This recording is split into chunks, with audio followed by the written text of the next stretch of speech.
같이 말씀 보겠습니다. 마가복음입니다. 마가복음 1장 같이 보겠습니다. 마가복음 1장 29절에서부터 34절까지입니다. 제가 실수한 건데 마가복음 1장 29절에서부터 34절까지만 저희 같이 보겠습니다. 다 찾으셨으면 우리 교독하겠습니다. 제가 먼저 읽고 여러분들이 읽고 이렇게 교독하겠습니다. 회당에서 나와 곧 야고보와 요한과 함께 시몬과 안드레의 집에 들어가시니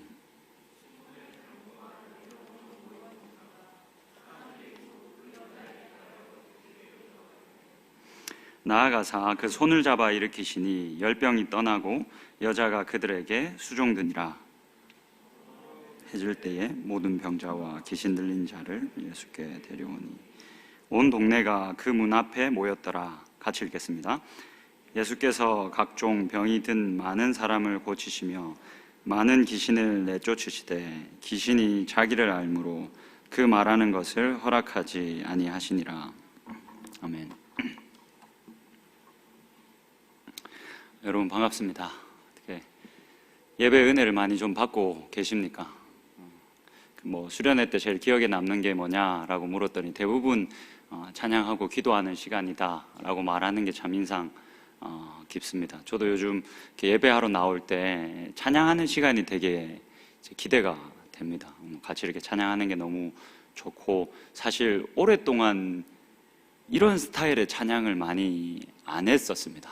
이런 스타일의 찬양을 안 한 지가 한 5년 된 것 같습니다. 그래서 사실 이제 우리 찬양 인도하시는 분들이 그 전에 선곡을 다 하셔서 저한테 보내주시는데 한 곡도 모를 때가 많습니다. 이거 언제 이렇게 좋은 찬양들이 많이 나왔나 싶을 정도로 이렇게 좋은 찬양들이 많고, 또 그걸 잘 뽑아주셔가지고 같이 찬양할 수 있어서 너무 좋은데, 이렇게 찬양할 때마다 이제 수련회가 점점 저희들 가까이 오고 있지 않습니까? 이렇게 찬양할 때마다 너무 좋은데 한쪽으로는 엄청 이제 걱정이 많이 됩니다. 이제 가서 저희들 기도회도 하고 같이 찬양하고, 이제 그 찬양하는 곡들을, 기도할 때 그 곡들을 제가 뽑아야 되는데 내가 보면 다 모르면 어떻게 하나, 너무 안 맞으면 어떻게 하나. 요즘 찬송가가 좋아지는데 이 찬송가를 부를 수도 없고, 그래서 걱정을 하고 있는데, 어쨌든 하나님이 우리가 함께하는 그 시간에 우리의 어떠함을 뛰어넘어서 하나님께서 주시고자 하는 은혜들을 분명히 주실 줄로 믿습니다. 그러니 걱정하지 마시고 광동 십다수를 외치시면서 같이 참석할 수 있으면 너무 좋겠습니다. 자, 오늘 본문을 보시면 사실 오늘 본문은 두 단락으로 나눠 볼 수가 있습니다. 첫 번째 단락은 29절에서부터 31절까지, 32절에서부터 34절까지 이렇게 두 단락으로 우리가 좀 나눠 볼 수 있습니다. 다른 내용이죠. 그래서 이 좀 단락을 구분하고, 또 이 단락, 오늘 본문뿐만이 아니라 오늘 본문을 볼 때는 사실 이 앞에 단락, 저희들이 그 귀신을 쫓아내시는 사건, 예수님이 유대인들의 회당에서 귀신을 쫓아내신 사건을 몇 주 전이었는지 기억이 안 나지만 하여튼 몇 주 전에 같이 나누었습니다. 사실은 이 세 가지의 이야기를 우리가 함께 오늘 볼 수 있어야 합니다. 그래서 이 저자가 오늘 이 세 가지의, 이 세 단락의 이야기들을 묶어서 우리들에게 어떤 메시지를 전달하고 있는지를 우리가 함께 좀 살펴보면 좋겠다 싶습니다. 먼저 첫 번째 단락의 첫 번째 구절, 29절을 같이 한 번만 보겠습니다. 이렇게 기록되어져 있습니다. 회당에서 나와 곧 야고보와 요한과 함께 시몬과 안드레의 집에 들어가셨다. 지금 이제 예수님이 회당에서 나오셨다라고 기록합니다. 회당에서 나오셔서 이제 곧바로 시몬과 안드레의 집에 들어가셨다. 그러니까 제가 몇 번 이제 말씀을 드렸던 것 같은데, 이 곧바로라는 이 부사를 마가복음의 저자는 정말 많이 사용합니다. 그래서 이 마가복음을 천천히 읽다 보면 곧바로 이것들이 진짜 한 두세 절 걸러, 세네 절 걸러 나올 정도로 많다라고 여러분들이 보시면 됩니다. 이 부사를 통해서 여러 가지로 이제 이 부사를 사실 마가복음의 저자가 활용을 하는데, 오늘은 우리들에게 장소의 전환을 이 부사를 통해서 전달합니다. 회당에서 집으로 옮겨졌다. 그렇다면 이 회당에서는 어떤 일이 일어났을까요? 우리가 저번에 살펴본 것처럼 유대인들의 회당에서는 예수님이 귀신을 쫓아내는 일을 행하셨습니다. 그리고는 지금 저자는 우리의 시선을 빨리 옮겨서 시몬과 안드레의 집으로 옮겨가게 합니다. 이 집에서는 어떤 일이 일어났습니까? 열병이 떠나가는 일이 일어납니다. 그래서 사실 오늘 본문을 찬찬히 이렇게 뜯어보면 이 첫 번째 단락과 오늘 본문의 첫 번째 단락과 바로 앞에 단락을 이 마가복음의 저자가 아주 긴밀히 연결시켜 놓고 있다라는 어떤 그런 느낌을 지울 수가 없습니다. 그래서 찬찬히 한번 우리가 뜯어보면 좋겠습니다. 이 두 이야기를, 귀신을 쫓아내신 것 그리고 열병을 쫓아내신 것, 이 이야기를 우리가 대조하면서 한번 보면 좋겠습니다. 저번에 함께 나눴던 그 이야기들 여러분들 떠올리시면서 다시 이제 기억을 되뇌이시면서 따라와 주시면 좋겠습니다. 일단은 두 사건은 장소가 달랐습니다. 우리가 이야기했던 것처럼 첫 번째는 첫 번째 이전 단락에서는 예수님이 유대인의 회당에서 기적을 행하셨습니다. 이 공적인 장소죠. 유대인들의 이 생활과 환경의 중심인 회당에서 예수님이 귀신을 쫓아내셨습니다. 그리고 오늘 첫 번째 단락에서는 예수님이 이 시몬과 안드레의 집에 들어가십니다. 굉장히 사적인 공간이죠. 공적인 공간에서도 예수님이 일하셨지만 이렇게 사적인 공간에서도 예수님이 일하셨다라는 것을 두 단락을 이렇게 묶어서 보면 우리가 알 수가 있습니다. 여러분, 이게 무슨 말입니까? 예수님이 장소를 불문하고 일하셨다. 자신이 마땅히 하셔야 할 일들을 하셨다라는 것을 알 수가 있습니다. 예수님이 두 번째로 예수님이 어떻게 이 아픈 자들을 치료하셨습니까? 이건 조금 극적인 장면이기 때문에 우리가 성경을 좀 찾아보면 좋겠습니다. 먼저 예수님이 이 귀신 들린 자, 회당에 이 덩그러니 앉아있던 귀신 들린 자를 고치실 때 예수님이 어떤 방법으로 그를 고치셨습니까? 조금만 위로 올라가셔서 25절을 한번 보시겠습니까? 25절에 이렇게 기록되어져 있습니다. 예수께서 꾸짖어 이르시되 잠잠하고 그 사람에게서 나오라. 얘가 아주 건의 있는 자처럼 예수님이 그저 말씀으로, 손 하나 까딱하지 않으시고 말씀으로 귀신 들린 자를 고치셨습니다. 그렇게 귀신을 쫓아내셨습니다. 시몬의 장모가 열병을 앓고 있었습니다. 오늘 본문의 내용이죠. 궁금해하실 수도 있을 것 같아서 이 열병이 과연 무엇일까를 좀 찾아봤더니 대부분 이 열병은 말라리아이지 않았을까라고 추측을 합니다. 그 당시에는 이 말라리아에 대해서 제대로 이해하지 못하고 있었고 대부분 모기로 인해서 이렇게 감염된다라는 사실도 모르고 있었습니다. 그냥 대충 습한 늪지대 쪽에서 이런 병을 많이 겪게 된다라는 정도의 지식만 가지고 있었고, 기껏 해봤자 치료법이라고 하면 막 고열로 올라가면 그 사람에게 물을 좀 많이 먹이는 정도의 수준이었다고 합니다. 열병을 앓고 있었습니다. 요즘 여러분 우리 코로나 많이 이제 다들 걸리셔가지고 아시지만 열이 오르는 게 견뎌내기가 쉽지는 않지 않습니까? 막 고열이 오르고 열병을 그렇게 앓고 있었는데 예수님이 어떻게 고치셨습니까? 31절입니다. 오늘 보면 31절에 이렇게 기록되어져 있습니다. 나아가사 그 손을 잡아 일으키시니 열병이 떠나고 여자가 그들에게 수종드니라.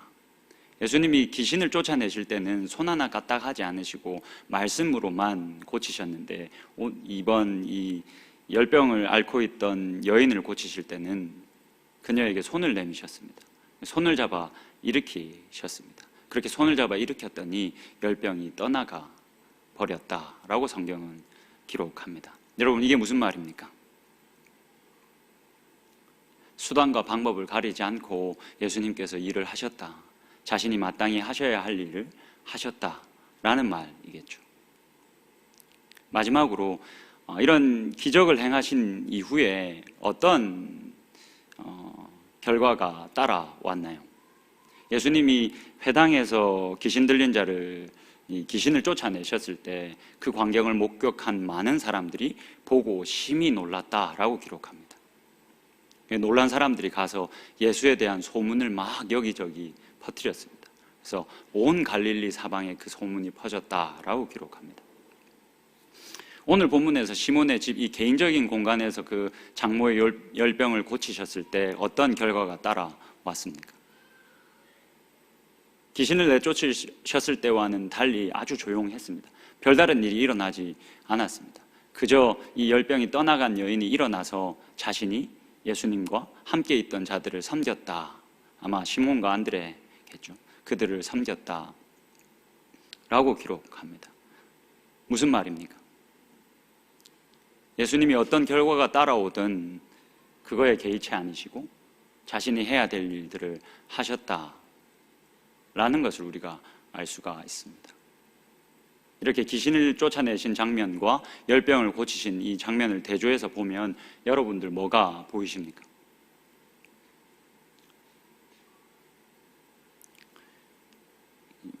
뭐가 보이십니까? 제가 보이시지 않습니까? 어차피 지금 저를 보고 있으니 웃자고 한 소리인데 착한 사람 눈에만 보입니다, 여러분. 예수님의 열심이 보이지 않습니까? 이 깨어진 세상을 회복하겠다는 예수님의 열심이 보이지 않습니까? 여러분, 이 계속 복음서에 등장하고 있는 예수님이 베푸시는 이적과 기사들은 제가 저번에도 말씀드렸다시피 마가복음 1장 14절 15절로 계속해서 돌아와야 합니다. 마가복음 1장 14절 15절에서 어떤 내용이 기록되어져 있습니까? 시험을 받고 돌아오신 예수님이 복음을 선포하여 이르시되 때가 찼고 하나님 나라가 여기 왔다. 모든 이적과 기사들은 예수님의 이 선포, 하나님의 나라가 여기 왔다 라는 그 예수님의 선포를 예수님이 직접 증명하시는 장면들입니다. 상한 자가 나음을 얻고 억울한 자가 그 억울함이 풀려지고 이런 일들이 하나님의 나라가 이미 왔으니 우리들에게 일어난다 라는 것을 직접 증명하시는 장면입니다.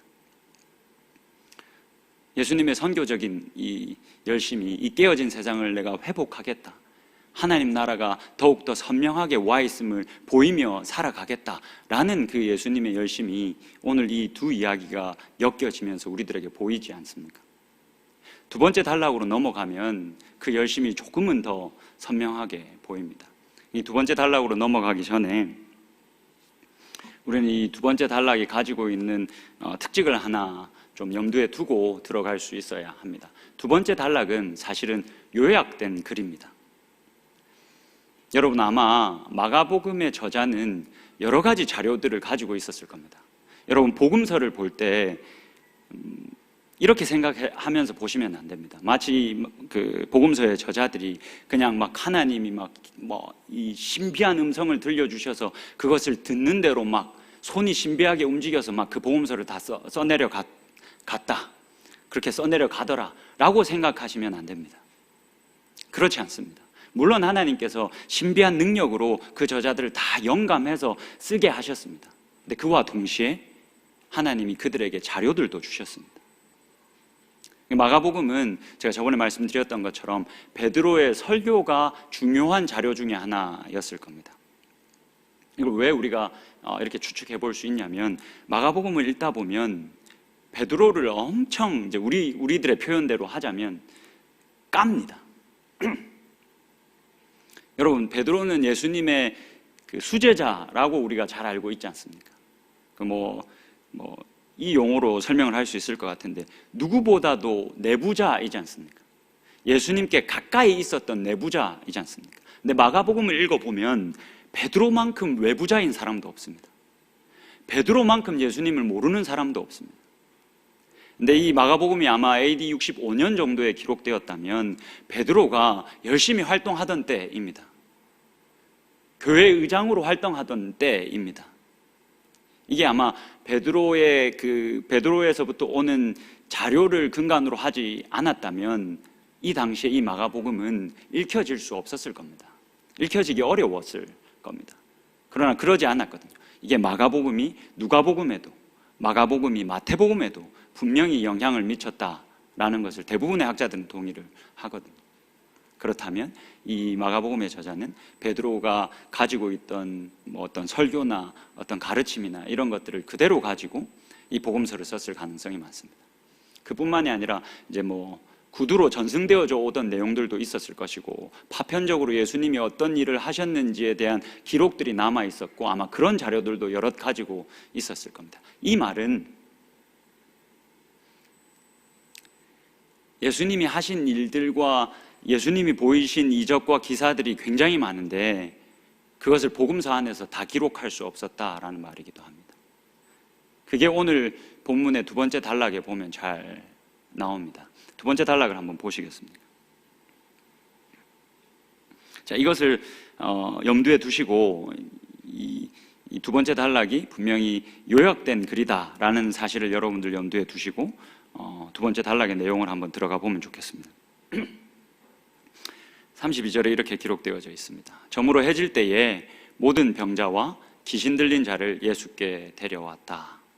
여러분, 여기서 시간의 정보를 잘 한번 보십시오. 굳이 이제 마가복음의 저자가 저물어 해질 때에 사람들이 모든 병자와 귀신 들린 자를 예수께 데려왔다라고 이야기합니다. 유대인들의 시간 개념이 우리와 살짝 다릅니다. 우리는 하루의 시작을 몇 시로 합니까? 저녁 12시죠. 근데 유대인들은 저녁 6시가 하루의 시작입니다. 그래서 지금 저녁 6시에 해가 저물 때까지 기다렸다가 예수님께 데려왔다. 이 병자와 귀신 들린 자들을 데려왔다 라고 우리들에게 말하고 있습니다. 이게 무슨 말입니까? 예수님이 유대인 회당에서 귀신을 쫓아내시고 그리고 시몬의 집에서 장모의 열병을 고친 것이 한 날에 이루어진 일이다 라는 것을 우리로 하여금 알게 합니다. 그뿐만이 아니라 그날은 안식일이었다 라는 것도 우리로 알게 합니다. 여러분, 안식일에는 기본적으로 병자를 고치는 활동, 일을 금지하고 있었습니다. 모세의 율법에 의해서 금지된 일이었습니다. 그래서 사실 이 사람들은 굉장히 착한 사람들입니다. 해가 질 때까지 기다리고 있었던 겁니다. 예수님이 지금 회당에서 하신 그 놀라운 일, 그 누구도 쫓아내지 못하고 있던 귀신을 그냥 단 한마디 말로 꾸짖어 이르시되 나오라 라는 그 한마디로 고치는 것을 많은 사람들이 봤습니다. 그래서 아마 이 사람들은 기대하고 있었을 겁니다. 데리고 가면 병이 낫고 귀신이 떠나갈 것이다. 근데 이 사람들이 너무 착해서 해가 질 때까지 기다리고 있었다 라고 말합니다. 근데 어떻게 보면 이 사람들 진짜 나쁜 사람들입니다. 왜 나쁜 사람들입니까? 자기들이 이러면 예수님이 뭐가 됩니까? 자기들이 이렇게 열심히 모세의 율법을 지키면 예수님이 뭐가 됩니까? 지금 예수님은 모세의 율법을 다 어기고 있지 않습니까? 유대 회당에서 들어가서 보란 듯이 귀신을 쫓아내시고, 시몬의 집에 가셔서도 장모의 열병을 그냥 고쳐버리시고, 율법 따위는 안중에도 없는 것처럼 행동하고 계시지 않습니까?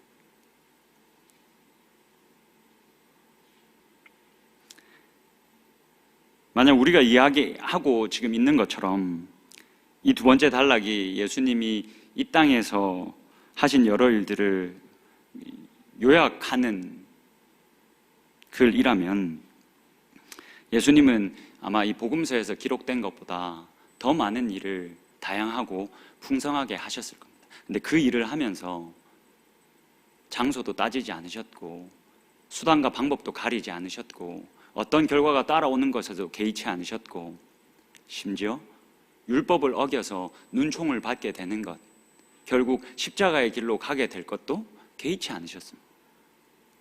그저 자신 앞에 놓여 있는, 자신 앞에 와 있는 눈물을 흘리고 있는 자들, 오랫동안 고통 속에 살아가던 자들, 그냥 그들에게 다가가셔서 그들의 손을 잡아 일으키셨습니다.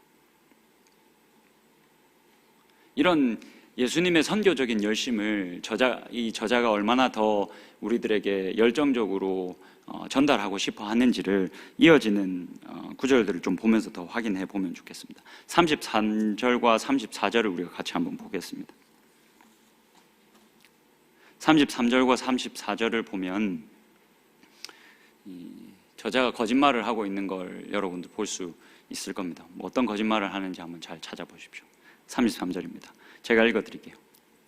온 동네가 그 문 앞에 모였더라. 34절입니다. 예수께서 각종 병이 든 많은 사람을 고치시며 많은 귀신을 내쫓으시되 귀신이 자기를 알므로 그 말하는 것을 허락하지 아니하시니라. 여러분, 저자가 어떤 거짓말을 하고 있습니까? 33절 한번 띄워주시겠습니까? 온 동네가 그 문 앞에 모였다라고 이야기합니다. 지금 이게 가버나움에서 일어난 일을 저자가 우리들에게 들려주고 있습니다. 당시 가버나움에는 적어도 1000명, 많게는 2000명 정도는 모여서 살았을 것이다 라고 봅니다. 시몬의 집이 아무리 커도 1000명은 모을 수 없지 않겠습니까?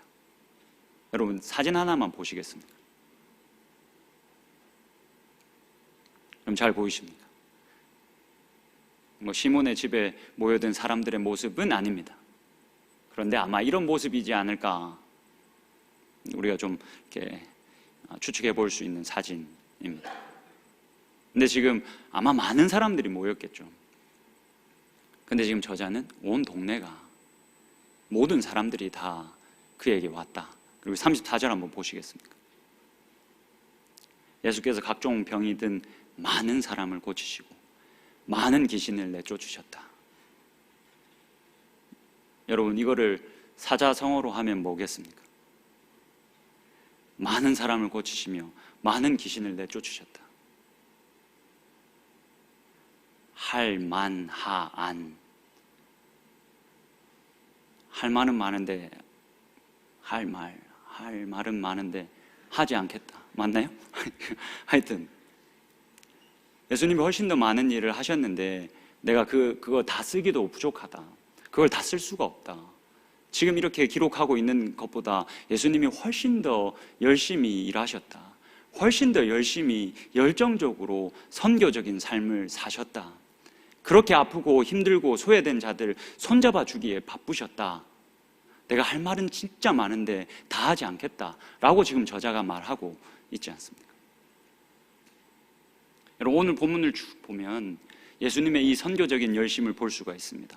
자신이 선포한 하나님 나라가 여기 왔다라는 것을 증명하기 위한 예수님의 열심을 우리가 볼 수가 있습니다. 근데 여러분, 중요한 건 이거 하나입니다. 앞에 것들 여러분 다 기억 못 하셔도 상관없습니다. 근데 중요한 건 지금부터입니다. 예수님의 이런 선교적인 열심이, 선교적인 삶에 대한 열심이 어떻게 이루어졌습니까? 이게 어떻게 가능했습니까? 어떻게 많은 병자들이, 많은 귀신들이 나음을 얻을 수 있었습니까? 32절을 한번 같이 보시겠습니까? 다시 보시죠. 32절. 저물어 해질 때에 누군가가, 이름도 없는 어떤 사람들이 모든 병자와 귀신 들린 자를 예수께 데려왔다. 여러분, 예수님이 찾아가지 않으셨습니다. 이 가버나움에 사는 사람들이 자신의 이웃을, 자신의 가족을 그렇게 병들고 귀신 들려서 어렵고 힘들게 눈물 짓고 살아가는 이들을 가보자,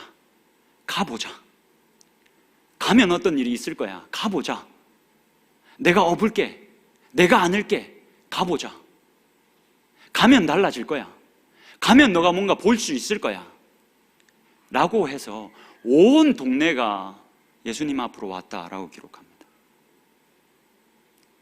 그렇게 온 동네가 예수 앞에 왔고 예수님은 그들 한 사람 한 사람을 만져서 일으키셨다 라고 기록합니다. 여러분, 이 예수님의 선교적인 삶에 대한 열심은 그 옆에 있는 어떤 이들, 병자와 귀신 들린 자를 데리고 나오는 그 누군가, 이들로 인해서 하나님의 나라가 이곳에 임했다라는 사실이 명확해졌습니다. 여러분, 그렇다면 지금 우리들에게, 그리스도와 연합한 존재인 우리들에게 하나님이 어떠한 삶을 기대하시고 요구하시고 바라시겠습니까?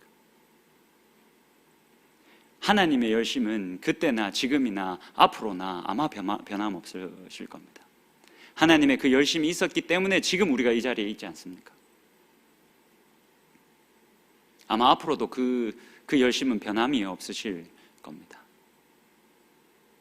그러면서 하나님은 우리들에게 그 하나님의 선교에 동참하며 살아가기를 기대하실 겁니다. 그러니까 제가 깊어진 삶을 주께라는 찬양을 부르는데 이 가사가 너무 좋더라고요. 하나님의 자녀로 명예를 지켜가며 깊어진 삶을 주께 드리네. 여러분, 이게 그냥 말로만 하는 고백이지 않았으면 좋겠습니다. 여러분들의 삶을 하나님께 드리셔야 됩니다. 목사니까 네가 해, 야 선교사니까 네가 해, 이렇게 하시면 여러분들이 그리스도인일 수 없습니다. 우리 한 사람 한 사람을 사명자로, 사역자로 부르셨습니다. 그리고 하나님이 우리와 함께 이 깨어진 세상을 계속해서 회복해 나가기를 원하십니다. 우리 주변에 너무나도 많은 병자들, 우리 주변에 너무나도 많은 귀신 들린 자들을 우리가 데리고 나와서 하나님 나라가 여기 왔다, 우리가 하나님 나라 안에 함께 들어와서 살아가면 하나님의 성산에는 해함도 없고 상함도 없다라는 말씀이 계속해서 성취되기를 하나님이 기대하십니다. 그래서 우리의 인생을 여러분들 다 사역자로, 사명자로, 선교사로 부르셨습니다. 그래서 여러분들이 이 깊어진 삶을 하나님께 드리지 않고 살아간다면 사실은 그리스도인이라 할 수 없습니다. 그리스도인은 그리스도와 연합한 자이지 않습니까? 그리스도는 지금도 오늘 본문에서 증언하고 있는 것처럼 열심히 선교적인 삶을 살아갑니다. 그런데 그리스도와 연합했다는 사람이 그 선교적인 삶과 아무 상관없이 살아간다, 그냥 입으로만 이 찬양하며 살아간다, 그러면 그리스도와 연합한 사람이 맞겠습니까?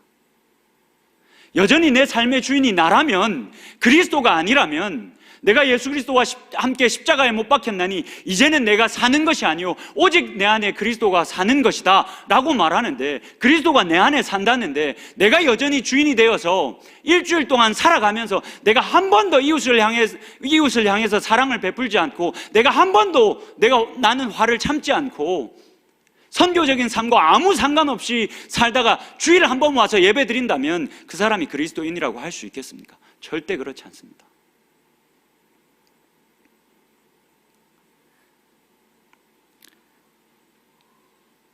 저번 주와 같이 빌립보서 4장의 말씀으로 설교를 마무리하겠습니다. 빌립보서 4장 8절과 9절입니다. 제가 읽어드리겠습니다.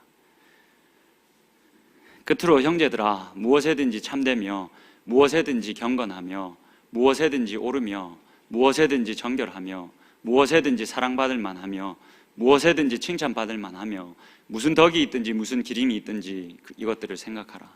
언제 어디서고 주일뿐만이 아니라 매일의 삶 속에서 거룩하고 정결하라. 그리스도인다운 선교적인 삶을 살라라는 권면이죠. 이어서 이렇게 권면합니다. 너희는 내게 배우고 받고 듣고 본바를 행하라. 그렇게 할 때만, 너희들이 그렇게 배우고 받고 듣고 이걸 계속하고, 그리고 이것만 계속하는 게 아니라 그렇게 한 것을 행하고 살아가면 그럴 때에만 평강의 하나님이 너희와 함께 하실 것이다. 여러분, 하나님의 나라에서 어떻게 사시겠습니까? 주문을 외우면 살아갈 수 있을까요? 우리가 함께 모여서 찬양할 때 열심히 주님 나라가 임하게 해달라고 찬양하면 살 수 있을까요? 우리가 배우고 듣고 본바 거기서 멈추지 않고 행하고 살아갈 때, 그렇게 선교적인 삶을 우리가 살아갈 때 평강의 하나님께서 거기 계실 것이다. 거기에 평강의 하나님이 통치하시는 그 하나님의 나라가 선명해질 것이다 라고 바울은 이야기합니다. 여러분, 지금 저희가 3월 달부터 이런 내 자신이 선교적인 삶을 살아가고 있는가를 함께 점검해 보는 시간들을 3월 달부터 계속 가질 겁니다. 금요일 저녁 시간을 이용해서 7시부터 9시까지 우리가 그 시간에 모여서 함께 일주일 동안 내가 어떻게 그리스도를 닮았고 또 어떻게 그리스도를 드러냈고 어떻게 이 깨어진 세상을 회복했는지를 서로 묻고 서로 점검하고 서로 독려하는 시간을 가지려고 합니다. 그래서 이미 셀리더들과 교사들과 함께 저번 주 금요일부터 이미 시작했습니다. 여러분, 이 선교적인 삶에 여러분들이 동참할 수 있었으면 좋겠습니다. 오늘 본문에서 말하고 있는 것처럼 우리 주변에 여러 많은 병자들, 많은 귀신 들린 사람들 많이 있지 않습니까? 이제 수련회가 코앞으로 다가왔습니다. 망설이고 있는 사람들 여러분 그냥 두시겠습니까?